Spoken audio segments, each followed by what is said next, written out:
Welcome to the Deep Dive. Today, we're cutting through some serious jargon. We want to bring you a mental model that sounds kind of intense, but is actually, well, potentially life-changing in how you handle stress. Yeah, it's got this really imposing name. Depossessive reality confrontation. Exactly. Sounds heavy, right? It really does. Yeah. Like something you'd find buried in an academic paper, which maybe explains why it's not exactly, trending in self-help circles. Probably. But trust us, the core idea behind it is incredibly practical. It's really a direct challenge to how most of us react automatically defensively when things go wrong. Okay, so let's unpack this thing immediately. The mission for you listening is to get your head around this approach. Fundamentally, it's about facing life, facing reality, based on something other than just trying to hold on to what you've already got. Yeah, protecting your turf, so to speak. Right. Maybe we should just call it the forward-only focus. Less intimidating. I like that. Forward-only focus. Yeah. Yeah, that really captures the shift, I think. The sources we looked at argue that by ditching that maintenance mode, you actually find a clearer path. You can bypass a lot of that crippling anxiety and seriously boost your personal agency. Agency meaning your ability to actually do things. Right. To make things happen. Exactly. Getting things done. Okay, that promise alone, less anxiety, more action. I mean, that's worth exploring. Let's dig into the default mode first, the thing we're trying to escape. Right. So the basic observation from the sources is this. When you approach things mainly from a place of fear, like, I don't want to lose what I have.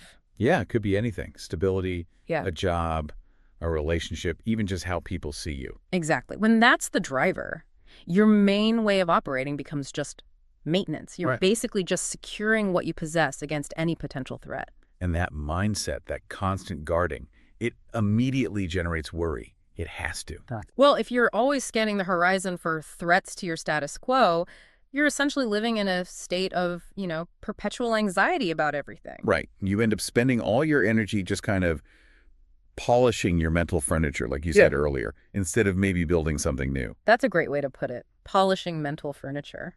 But hang on, isn't defending our stuff, even the mental stuff, just normal? Isn't that part of living? If I stop defending, say, my sense of stability, don't I risk just being reckless? Okay. That's the crucial point, isn't it? That's the tension this model tackles head on. We're not saying give up being careful or prudent. Okay. What we're talking about is escaping the defensive ego trap. See, the ego craves certainty. It desperately wants to feel like it knows what's coming, that it controls its little corner of the world. We want to maintain that feeling, that sense of control. Exactly. But the anxiety comes from the mismatch, right? The gap between our tiny little ego's desire for control and the actual, vastness and unpredictability of the universe. So trying to constantly maintain that small speck of self-defined certainty, that little fence line, it's inherently an anxious battle. It's unwinnable against everything else. That defensive stance is just exhausting. Because the universe doesn't really care about my fence line. Pretty much, yeah. And we need to be super clear here. When we say possessions in this context, it's way more than just your car or your house. What kind of non-physical things are we talking about defending? Right. What's the mental furniture? It's the deep stuff. Yeah. Your emotional possessions, like maybe your right to hold on to a specific grudge or a past regret. Oh, interesting. Or mental possessions like a belief about how the world works that you defend like crazy, even when new facts pop up. We all know people like that. Right. Or maybe are people like that sometimes. We all are sometimes. And even spiritual possessions, Yeah. A really fixed, rigid idea of who you are or what your journey is supposed to look like. Awesome. The desire to secure all that stuff, to keep defending the fences around it. That's what this forward-only focus wants to bypass. It says, stop defending the past, stop polishing that furniture, and just start executing right now. Okay, so if we manage to drop that defensive mindset, what takes its place? You use that strong word, agency, getting things done. Yeah, the whole focus shifts. It moves completely away from self-pity or regret or dwelling on what went wrong. It locks on to finding solutions. And this is where the model gets almost ruthlessly practical. Okay, give me an example. Let's say I just had a big setback at work, lost a client, product launch bombed. The usual reaction, the possession-based one, is probably feeling paralyzed, right? Rerunning what went wrong. Absolutely. You spend hours, maybe days, regretting decisions from months ago. You feel like the universe is punishing you specifically. Yeah, been there. So the forward-only focus model, it demands you just skip that whole loop, Bypass the negative thinking, skip the regret, even skip the detailed postmortem of why it failed based on the past. Whoa, skip the analysis. Yeah. Really? Initially, yes. The immediate reaction is supposed to be jump straight into finding the next best solution available right now. That sounds, I don't know, almost brutal, but also, yeah, incredibly efficient. What does that actually sound like in practice? Yeah. Inside your head? Okay, so in that failed launch scenario, instead of thinking, I shouldn't have launched then, or if only X hadn't happened, the shift is, okay, that didn't work, that variable failed. Given what I have right now, what's the very next best step I can take to mitigate this or move forward? So it's relentless, just forward momentum. Totally relentless. And here's the kicker. If that first solution doesn't quite work, or only partially works, you just pivot. You find the next best one after that. No energy wasted on blaming history or yourself. Wow. That really reframes things, doesn't it? Life stops being this series of personal attacks or bad luck. Yeah, where you feel targeted. And instead it becomes more like a series of engineering problems. Yeah. Things that just need a very matter-of-fact approach. That matter-of-fact attitude is absolutely key. It's the headspace that lets you stay curious. What happens if I try this? And crucially, it allows you to be brave, courageous. Oh, so. Because worrying about protecting your possessions, your status quo, your ego, that just kills courage. It makes you defensive and timid. But when your focus is purely on the next practical step forward. There's no room left for the fear of loss. Exactly. You're already mentally mapping the next action, the next potential success, not trying to build walls around the last failure. And what I like is that the source material suggests this isn't about needing a personality transplant. You don't have to become some emotionless robot. Not at all. It says you can adopt this flexibly, like just as a mental attitude you switch on. Yeah. Or maybe a deeper emotional conviction, or even just tweaking your existing method, your modus operandi, for how you handle problems in one specific area, like work. It's like a switch, yeah.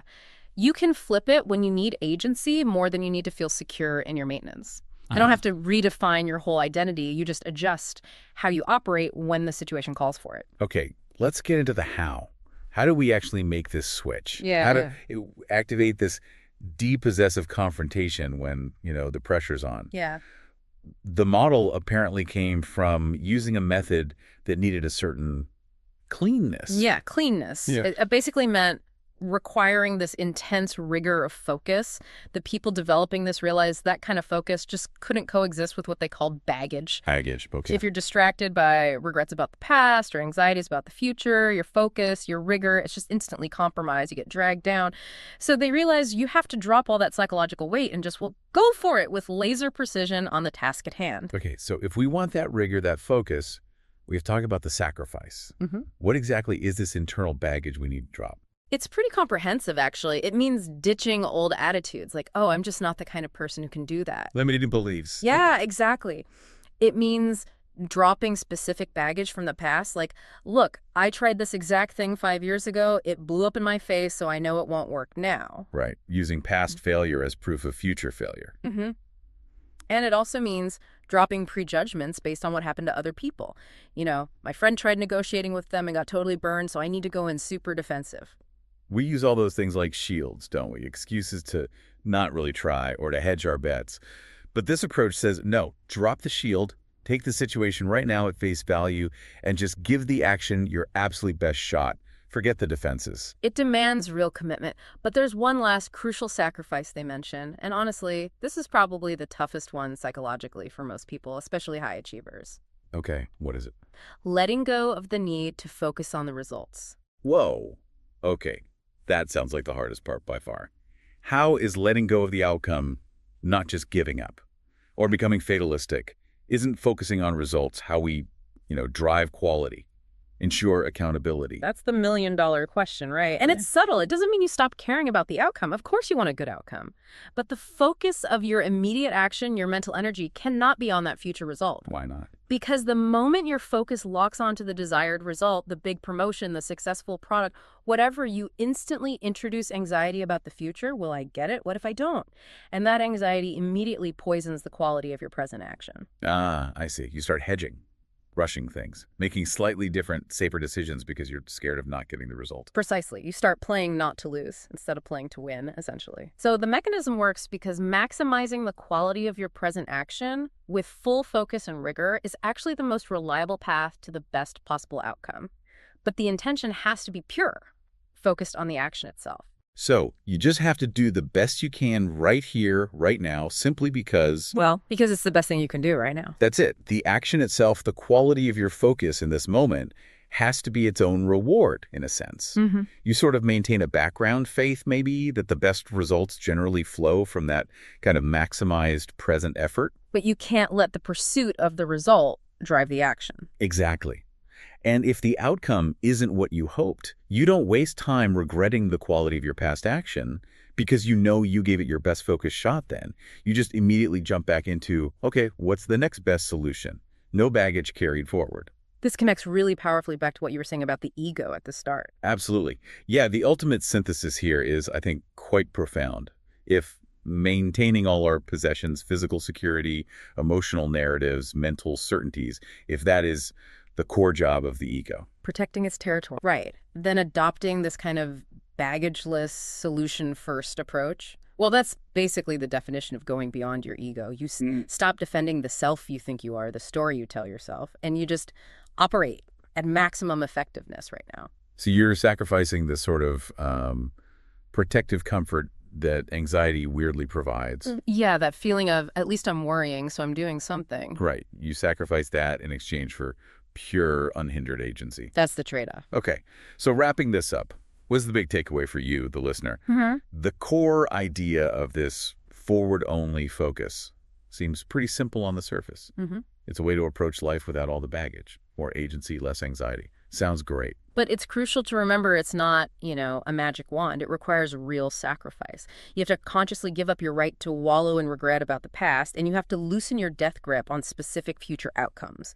That's ego work. So maybe the next time you're facing a tough decision, or you've just experienced a failure, big or small, you can ask yourself this: am I putting my energy into defending something I already possess?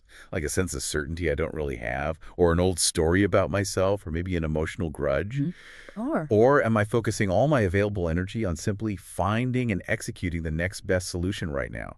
That question alone could be a powerful point of intervention. Yeah, absolutely. And maybe here's a final thought to chew on. If maintaining all these mental and emotional possessions really is the ego's main game, Yeah. think about this. What's one specific, long-held belief, or maybe a recurring regret, that you could intentionally stop defending starting tomorrow? Just decide to treat it like a non-possession. See what happens. Just drop the defense for one thing. It could be your first tactical step toward reclaiming all that energy you currently lose to worry and maintenance day in and day out.